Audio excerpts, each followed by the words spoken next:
morning to you, and thanks for joining us this morning, as always. Thanks for having me, and it's nice to see some blue skies and sunshine today.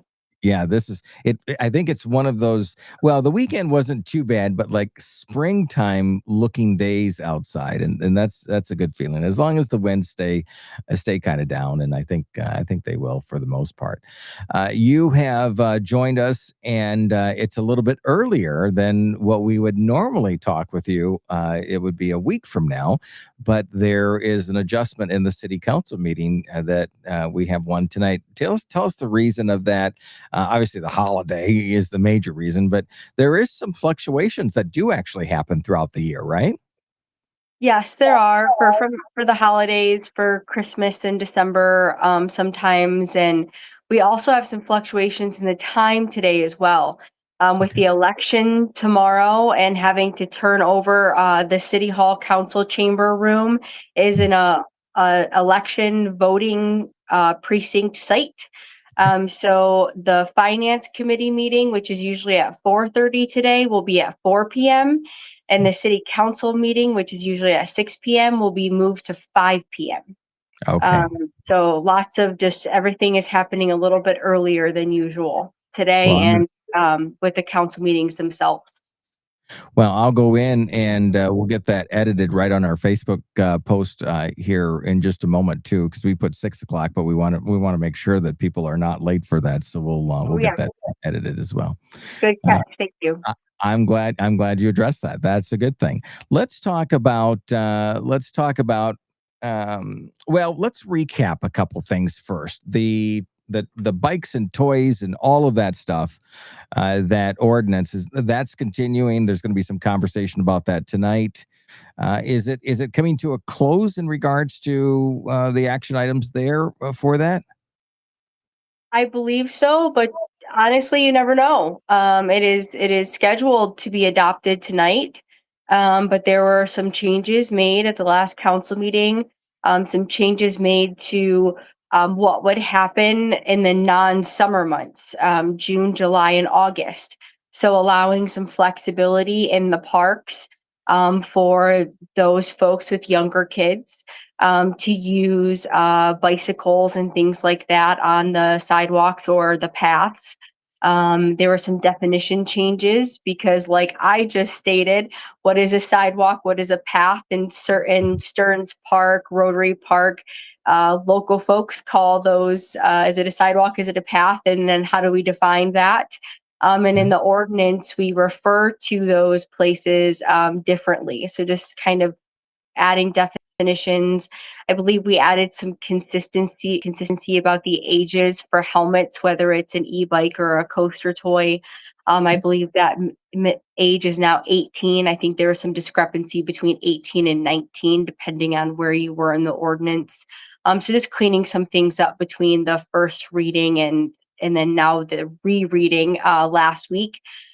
So the intent is to adopt it tonight. But How's the- with oh, with those changes, there could be some more comments tonight, so we will see what happens. how's the community feedback so far? If you've received any. We haven't received, as far as I'm aware, any besides just the feedback at the public meetings. And it's the feedback we've received from the public meetings is the folks that participated in the in the committee that helped create the ordinance, Mhm. and it's been mostly positive, Okay. or all positive, I guess, Yeah. and just the continued push for we will need public outreach after the ordinance is adopted. We will Okay. need some type of continued public education campaign once the ordinance is adopted in order for this to be successful. Well, and that's just part of communication, obviously, to be able to, ensure that. And I like the idea, helmets and put a little bit more. Not strict might be the wrong word, but safety, obviously. Looking at that from a safety standpoint, And we'll certainly help you from the radio station standpoint, get the messaging out there as much as possible, because not only do we have the local audience, but in the spring and summer, you've got the tourists that come in, and that message will need to be out there too. So more Yeah. conversation on that tonight, potential adoption tonight. Is that fair? Yes. Yes, and Okay. if we could revisit the boat trailer parking lot from last week, because we Yes. have completely pivoted from Okay. our discussion last week. So where we left off last week was that the intent was we were going to fence in that boat trailer parking lot at First Street in Madison, where the city has historically stored boat trailers in the summertime for the last several decades. We're going to fence that area in to make it look more match the aesthetics of the residential neighborhood. That was based on several city council meetings last summer, in which a resident or residents spoke up and complained that it looked like junk. It looked like a code enforcement problem. The grass was overgrown. It just did not look. It looked like an eyesore in the fourth ward. We were going to put some gravel or asphalt millings down and just make some improvements there for the folks in the fourth ward. Well, the following day, on Tuesday of last week, we held a public meeting and with the residents in the fourth ward, and it really was not what we were expecting.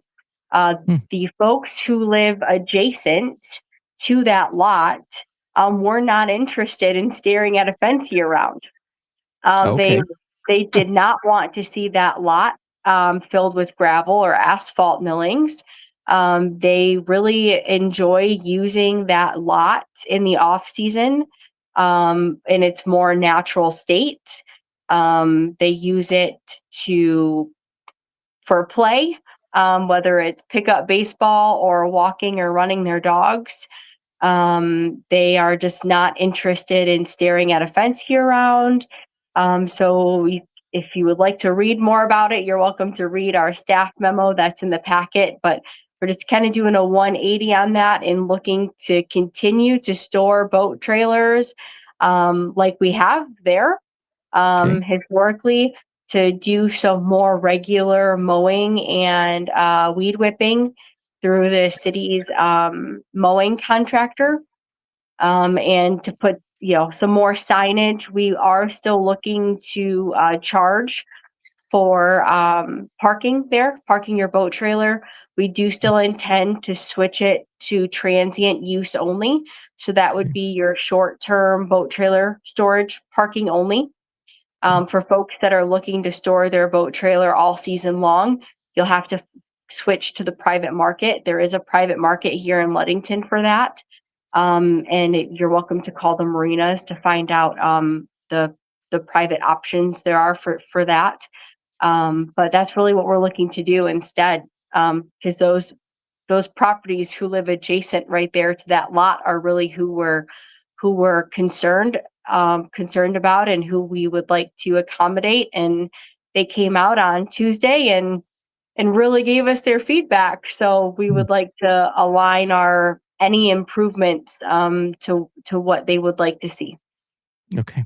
So no fence then. Is that correct? Or Correct. No fence, no gravel, no asphalt millings, nothing like that. The only thing that they would like to see, and that we are going to talk to the tree committee about, is some natural vegetation along First Street in Madison.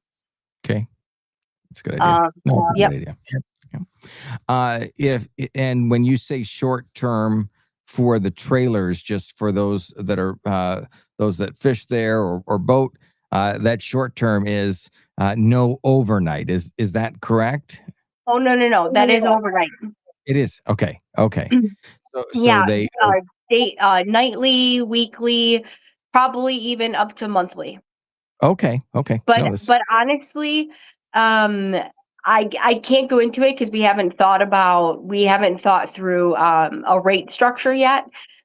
For folks that would like to do monthly, it may make sense for them to look at the private sector, but definitely not seasonal. If you're looking for all summer long or that 5-month boat trailer, you'll have to look at the private options. That makes sense. Okay, great information there. Thanks for the update on that. Yeah. Let's talk as we're talking recreational. And if you're just joining us, we're talking with Kaitlyn Aldrich, City Manager of Ludington this morning, as we do prior to the City Council meetings every other week. But this one moved up a little bit because of the holiday, of course. But let's talk about, as we talk recreation, golf carts. There is the ability for those in the city of Ludington to have a golf cart. They just register them with the city. That's, I believe, free, if I remember right. They just can't drive their golf carts on Ludington Avenue or James Street because of those being, one, high traffic areas and Michigan highways too. And there's probably some other restrictions there, but they can cross Ludington Avenue. Are you talking that there's going to be more restrictions? Is there going to be, are people going to still be able to have golf carts in the Ludington area? So a couple things. The Golf Cart Ordinance is really being revamped. The stickers will no longer be free. It's not cost prohibitive by any means. It's just meant to recuperate the cost of the sticker. So it's a few dollars. Mhm. The Golf Cart Ordinance is meant to, I believe you have to be 16 or older to drive a golf cart. I don't want to go into a ton of the details because I don't have the ordinance in front of me. But you have to have seatbelts on the golf cart if you're going to drive it on the roadway. You are correct. Like your state roads, you can only cross them. You cannot actually travel on them. That is a state law. It is not a local law. One of the biggest changes that is proposed, that is very helpful for local residents, is prior to this update, you could not drive your golf cart after 30 minutes before sunset. Okay. Because of the bicycle and coaster toy updates, which allows you to ride your bicycle with proper lighting after dark. The proposed changes to the golf cart ordinance are that if you have all of the lighting, the proper lighting and headlights and brake lights, you may drive your golf cart after dark. Oh, okay. I think there's going to be a lot of people who like that, especially if they're headed down to the beach or evening activities instead of taking, as you know, some limited parking, especially in the summer. That's going to be a great thing for them. Correct. So, I mean, it's all with safety in mind. I think if you pay attention to the news at all, or any of the communities similar to ours on the shoreline, we've seen some pretty horrific accidents involving golf carts or UTVs, ATVs. And we are trying to be ahead of that curve here in Ludington. The police department has received several complaints every summer involving kids driving golf carts or parents driving golf carts, grandparents driving golf carts with infants, very, very young children on their laps, driving down the road. And we're looking to make some improvements, have some consistency and enforceability. And those are the changes that are being presented to City Council tonight. All right, looking forward to that. We have a few more things activity-wise to touch on here in a few minutes. Let's change gears for just a moment. You've got a closed session as part of tonight's meeting.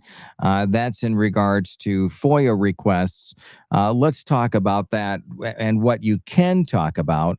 Obviously, a closed session allows for some transparency behind the scenes there. Not that there isn't transparency during the meetings, but it gives the ability for and for those that are listening and viewing, if they don't know, sometimes the city council doesn't necessarily meet as a whole until city council meetings. Is that right? That is the only time they can meet. Yeah, that's correct. Yep. Yeah. Yes, Per law, per ordinance, right? Take per us law. through that the closed session tonight.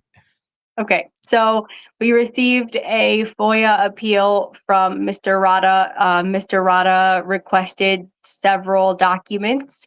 Some of those documents included redactions of email communications in which attorney-client privilege was claimed. Mr. Rada is indicating in his belief that attorney-client privilege either does not exist in those redactions, and or that there is collusion between city administrators and or between city administrators and or our attorneys. So to show that there was not collusion, and that attorney-client privilege does in fact exist in those emails, the city council will be going into closed session so city council can see the unredacted version of those emails and make a determination of whether or not they agree that attorney-client privilege does exist and whether or not collusion did or did not occur. Okay. And then when they come out of closed session, they will make a decision on whether or not they agree or disagree with Mr. Rada. And do you, because you've always been pretty much a straight shooter with us when we've been on the air talking, and from our conversations, the community is going to always have one side of things, and then the perception explodes from that side rather than getting both sides equally. What happens tonight when you go into that closed session that you can even reassure the community as from a hey, this is the city manager meeting with the city council, and your belief in what's going to transpire tonight. Do you mind sharing that a little bit? The the question is interesting because I don't know what's going to happen in closed session. Um, I'll be there to answer questions. The police chief will likely be invited, and our city attorney will be there. Um, the city council will go through the unredacted emails. There's a few, 7 maybe. I don't imagine it will take very long. The emails themselves aren't very long. Attorney-client privilege is pretty clear cut of what falls under attorney-client privilege, what does not. Our city attorney will help the city council understand that.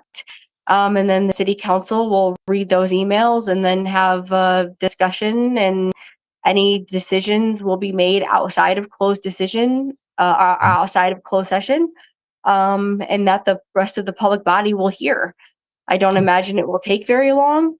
Um, the But initial the initial drop FOIA appeal, when it came in, there were 2 emails that were redacted, and once the appeal came in, it was very clear that the redactions did not fall under attorney-client privilege, and they were already released to Mr. Rada. Okay. So I am under the impression that that no changes will be made, but to the redactions. Okay. But the decision ultimately relies with city council. Okay. How, this day and age, you've been in city government for how many years now? 2018, so 8 years. Okay. Have you seen that with the with FOIA in general that has adapted over time? I don't mean to go too much into this because obviously that could fill up a whole conversation, but FOIA requests help to create transparency, but it also probably helps internally say, hey, you know what, we need to make sure that our information is accurate. It's not perceived in a different way than what we are transmitting. Do you mind addressing that? Because some people might be confused about FOIA. They might not understand what FOIA is, and I don't want you to have to describe it necessarily, but from a government standpoint, from the city standpoint in particular, has it changed the way that things run? I guess. Um, I wouldn't say it's changed the way that things have run. I mean, FOIA is the Freedom of Information Act. It allows any member of the public to access documents, any and all documents, except, as the statute reads. Um, there are times, depending on the nature of the FOIA request, that it can be very time consuming for staff, especially ones that, if they include attorney client privilege, they include redactions. We generally protect the public's private information, like, you know, their, their addresses and things like that. And when we can.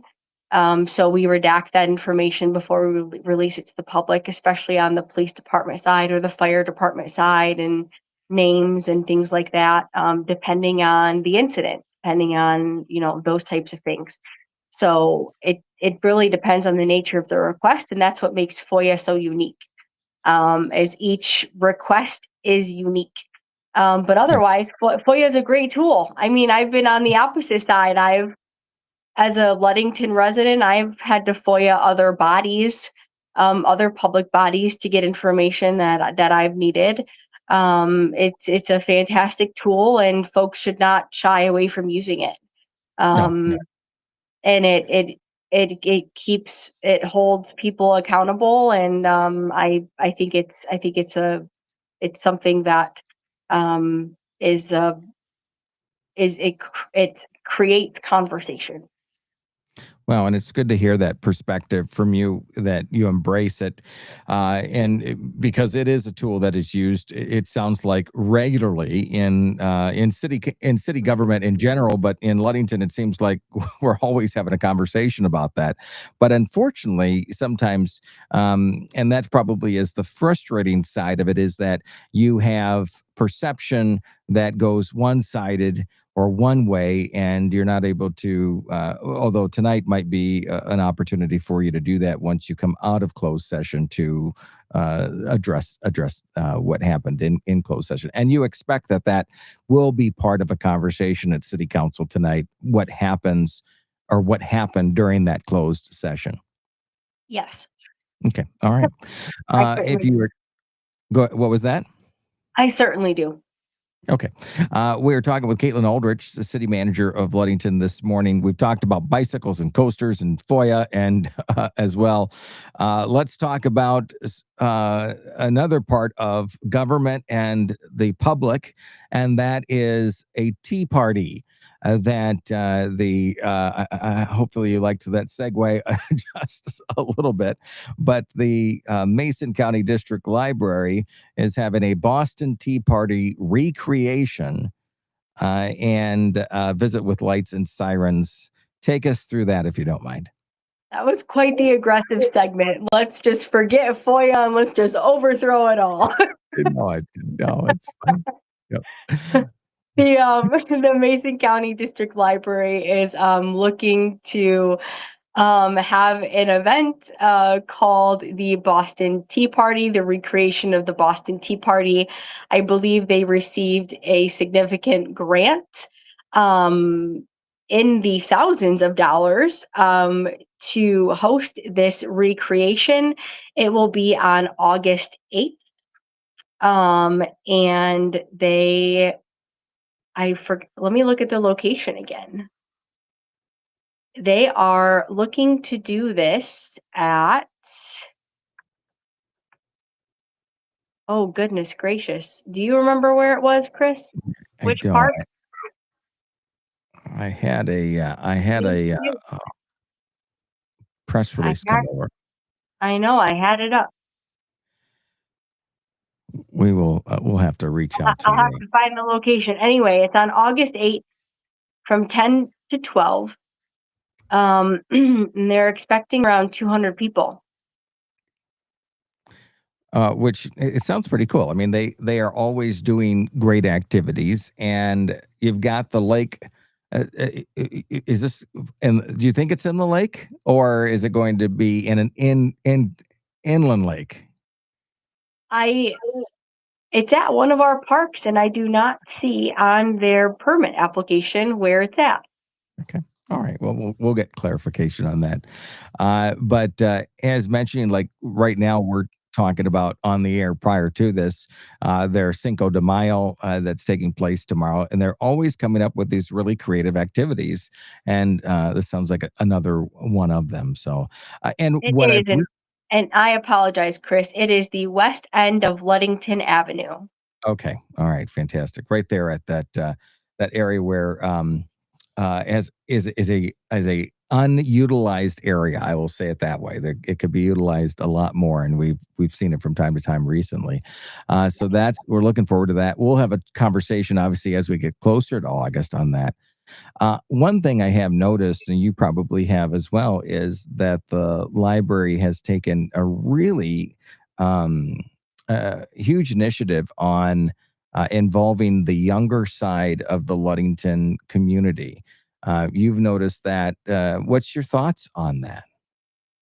Their programming is really fantastic. When we moved here from Traverse City, I had been working in Kingsley, and I was actually one of the most sentimental parts of leaving for us leaving the Kingsley area was leaving the Kingsley District Library. Their programming was just wonderful. And at the time, my son was 3, and we loved going to the programming there. And the programming here at the Mason County District Library really is just as fantastic. Yeah, that's good. And I appreciate all of the effort that they put in. It's just super creative, and this is just it speaks also volumes to the contribution they're making to the 250th birthday of the country, and it's pretty awesome. Yeah, it is good, and we see that we saw another press release come over yesterday of events and activities, and so looking forward to continuing to promote their events on the air and talk about them right here when we chat on our conversation. John chimed in on our Facebook page, says, so appreciate the back and forth and of our conversation. And I think that's so important to get information out to the community. So if there is anything else that you can think of, I'm trying to look at my notes and see if we have, the Lead Line Reimbursement Policy and the sidewalks. You expect some sidewalk repairs, and how is that process going? So annually we do sidewalk repairs. There's when homes are sold, and if they qualify, and a sidewalk either needs to be put in or a sidewalk needs to be replaced. It's a 50-50 cost share between the homeowner and the city. So the city has a contractor who does that work. We're looking to extend that contract another year. So that's what you see on the agenda for tonight. There's not actually a specific like sidewalk project on a block or several blocks that's scheduled. And then the lead line reimbursement policy is actually an interesting one that folks will want to know about, business owners will want to know about. So we've talked several times about the state mandated lead line replacement policy in the state of Michigan. One of the things that the city is looking to do tonight is a reimbursement policy. And that is if a private homeowner or a private business owner is interested in replacing their lead line on their own, because either the city can't get to them quick enough. And I say quick enough because we have until 2041 to replace these lead lines. We are going to take until 2041. Yeah. 2040, 2041, and that's investing $600,000 a year into these lead lines. This is an incredibly costly, time-consuming, unfunded state mandate that is currently being funded by water rates. Okay. So part of the reason why residents and business owners are seeing their water rates go up is because we're including $600,000 a year in lead line replacements. That only allows us to redo so many per year. So this lead line reimbursement policy is if a property owner would like to replace theirs on their own, and we have current funding available that fiscal year, we would refund up to 50% of that cost. Okay. Based on the lowest, kind of the lowest invoice between the city contractor's estimate or the private property owner's estimate. Okay. So we had a few folks come to us last summer and say, listen, you know, I had an issue with my lead line, your contractor can't get to me, or, you know, I've got really low water pressure or whatever happened. Would the city reimburse me? And both myself and the DPW superintendent had a couple folks come and say that. And we asked the Public Safety Public Utility Committee if they would be open to staff drafting a policy. And they said yes. So we drafted a policy with our attorneys, and this is the policy that's going before City Council tonight. If we don't have the funding that year, say a property owner comes up to us in the fall after we've already done our lead service line replacements for the year, your 50% reimbursement could be approved, but you may not receive that reimbursement until the next fiscal year. Okay. Okay. So it might you might have to get in line. Yeah. It's just shifting the funds around, and it helps the city, right? It saves us some money, but it also allows private property owners who are maybe doing a bigger overhaul of their own property to receive some assistance in getting that work done.